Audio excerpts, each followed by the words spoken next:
নমস্কার। আজকে আমি বানাচ্ছি আলুর বড়া। এর জন্য কি চাই? এই সেদ্ধ করা আলুটা আগে থাকতে সেদ্ধ করে নিয়েছিলাম।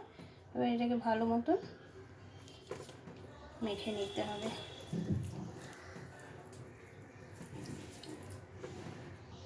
এই আলু সেদ্ধটা মাখা হয়ে গেছে। এটার মধ্যে আমি কুচনো পেঁয়াজ, কুচনো লঙ্কা পুরোটাই দিয়ে দেবো।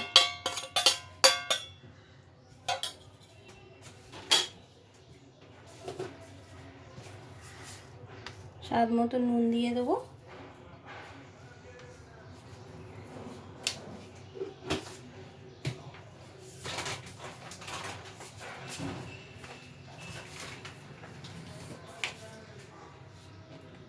সামান্য একটু হলুদ দিয়ে দেবো।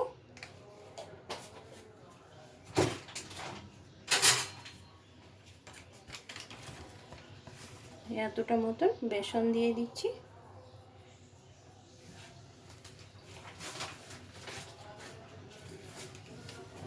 আর এই এতটা মতো চালের গুঁড়ো দিয়ে দিচ্ছি।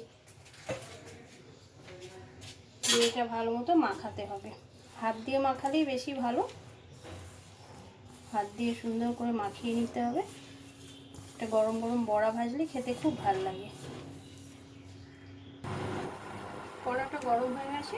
এবার আমি এর মধ্যে তেল দিয়ে দেবো, সাদা তেল দিয়ে ভাজতে হবে। চাইলে সরষের তেল দিয়েও ভাজতে পারে। ব্যাস এতটা তেল দিয়ে দিলাম আমি। এই বড়াগুলো কীভাবে করতে হবে, এই হাতের মধ্যে আলুটা নিয়ে নিলাম, নিয়ে এভাবে করে একটু চ্যাপটা করে নেব। এভাবে চ্যাপটা করে নেব। এইভাবে বানাবো সাইজগুলো, সবগুলো এভাবে বানিয়ে নেব। তেলটা গরম হয়ে গেছে। এবার আমি এগুলো এইভাবে ছেড়ে দেবো।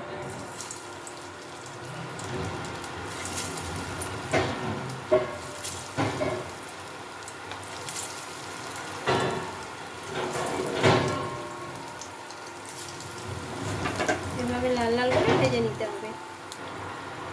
এবার আমি একটু উল্টে দিচ্ছি বড়াগুলোকে হালকা করে। এটা খেতে খুব ভালো লাগে গরম গরম চায়ের সাথে, মুড়ি দিয়ে, বা গরম ভাতের সাথেও ঘি দিয়ে খেতে খুব ভালো লাগে। যার যেরকম ইচ্ছে খেতে পারেন। এইভাবে ভেজে নিলে মোচমোচা করে বেশ হয়ে যাবে, খেতে ভালো লাগে। এগুলো আমার গোল্ডেন কালার হয়ে গেছে। দেখো আলুর চপগুলো, চপ তো পকোড়া বড়া যেটা ইচ্ছে একটা বললেই হলো। এগুলো আমি এবার একটা একটা করে এই থালার মধ্যে টিস্যু পেপার নিয়ে নিয়েছি। এক্সট্রা তেল যেটা থাকবে এটা বেরিয়ে যাবে।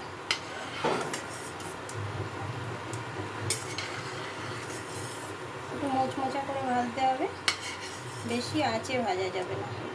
আঁচটা কম করে একটু ভাজলে ভেতর অবধি ভালো ভাজা হয়ে যাবে। এই যে এইভাবে ভাজতে হবে। আমি আরগুলো ভেজে নিচ্ছি।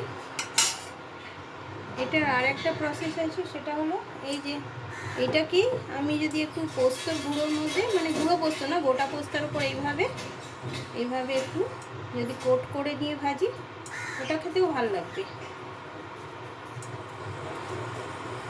এই যে এইভাবে পোস্ত লাগিয়ে এটাও যদি আমি তেলের মধ্যে দিয়ে দিই না, এটাও বেশ খেতে ভালো লাগবে।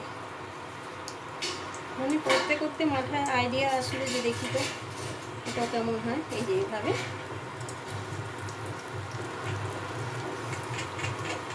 তো আমি কিছুটা এমনি ভাজলাম, কিছুটা পোস্ত দিয়ে দেখি ভেজে কেমন লাগে। ভালোই লাগবে খেতে। তো এই কটা আমি পোস্ত দিয়ে বানিয়েছি, দেখুন ভালো লাগছে দেখতে। পোস্তগুলো কি সুন্দর হালকা করে ভাজতে হবে যাতে পুড়ে না যায়।